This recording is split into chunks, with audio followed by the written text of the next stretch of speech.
साहब को हम मिलिट्री वाले पसंद नहीं। अरे बदनाम नहीं कीजिए ब्रिगेडियर साहब, मैं मिलिट्री कंट्रैक्टर आपका दिया हुआ खाता हूँ, आपको नापसंद कैसे कर सकता हूँ? तो फिर आप अपनी लड़की की शादी किसी मिलिट्री ऑफिसर से क्यों नहीं करना चाहते? बात ये है जनरल साहब, औलाद के मामले में भगवान ने मेरे साथ खुले दिल से काम नहीं लिया। ले दे के यही एक लड़की है, किसी मेजर कप्तान से शादी कर दूं और वो लेफ्ट राइट करता किसी दूसरी जगह चला जाए तो क्या करूंगा? इतना कारोबार जो फैला रखा है, इसे देखेगा कौन? तो आपको दामाद नहीं लड़का चाहिए। दामाद भी चाहिए जनरल साहब, और लड़का भी। एक पंथ दो काज। अगर लड़की ने खुद किसी मिलिट्री ऑफिसर को पसंद कर लिया तो आप क्या करेंगे? आप तो रहते ही हम लोगों में हैं। मैं अपनी लड़की को अच्छी तरह जानता हूँ, मेरी मर्जी के खिलाफ वो कोई काम नहीं करेगी।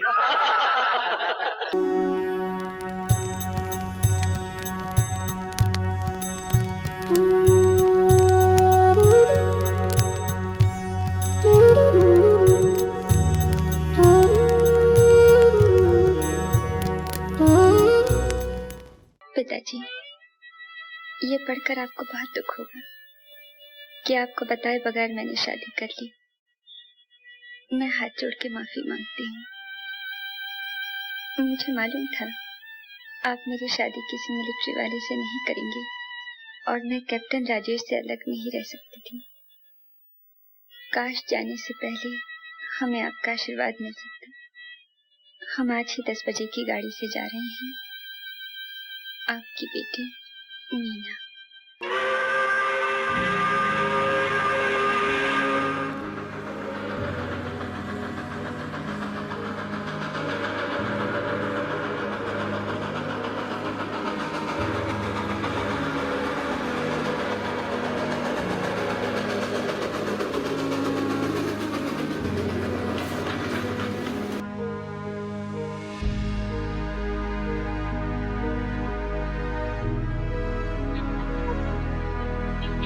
आप कैप्टन राजेश का इंतजार करेंगे? मैं कैप्टन महेंद्र हूँ, राजेश का दोस्त। चीन के हमले की वजह से मुल्क में इमरजेंसी डिक्लेयर हो गई है, इसीलिए कल रात उन्हें नेफा बॉर्डर पर भेज दिया गया। जी, 1-2 रोज में मैं भी जा रहा हूँ। अगर उनके नाम कोई पैगाम हो तो मैं हाजिर हूँ।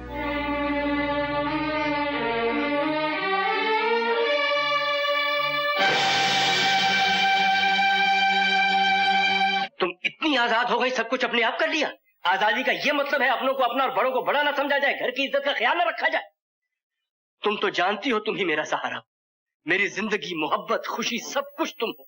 तुम्हारी छोटी सी छोटी ख्वाहिश के लिए मैं अपना सब कुछ कुर्बान करने को तैयार हूँ। इसके बावजूद तुमने मेरी परवाह नहीं की।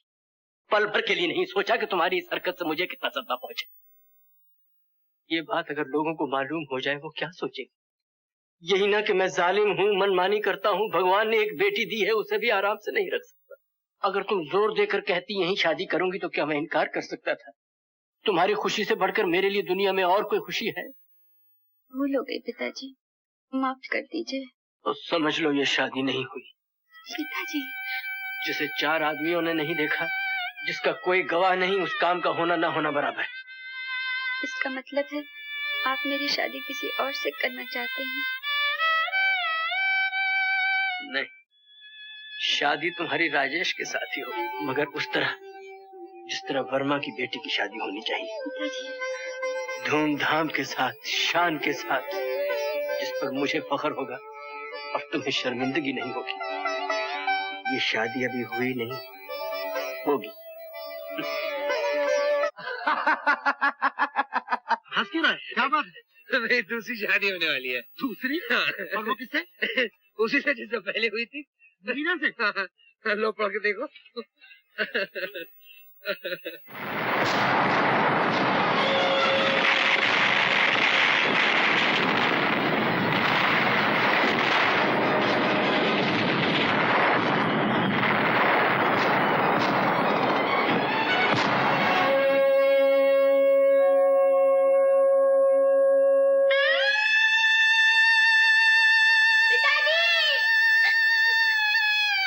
राजेश, रामू, डॉक्टर को बुलाओ।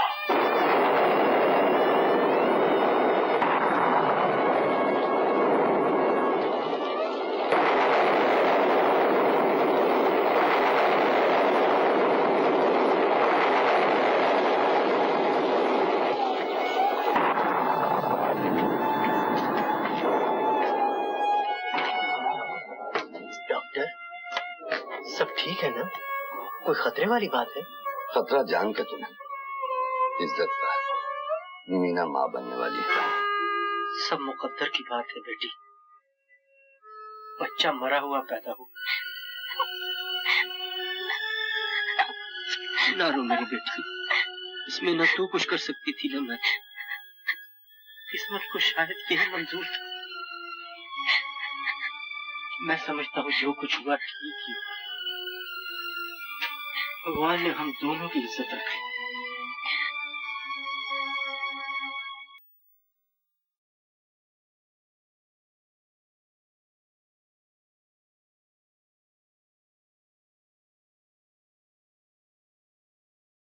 बेटी तुम यहाँ बैठी हो?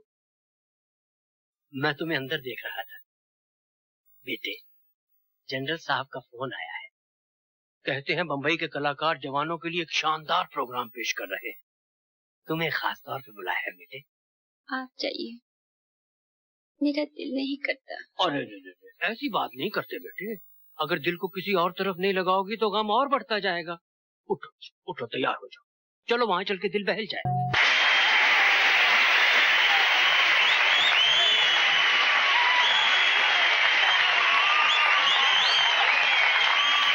लेडीज एंड जेंटलमैन, ये आज का प्रोग्राम हमारे जवानों की तफरीह के लिए पेश किया गया था।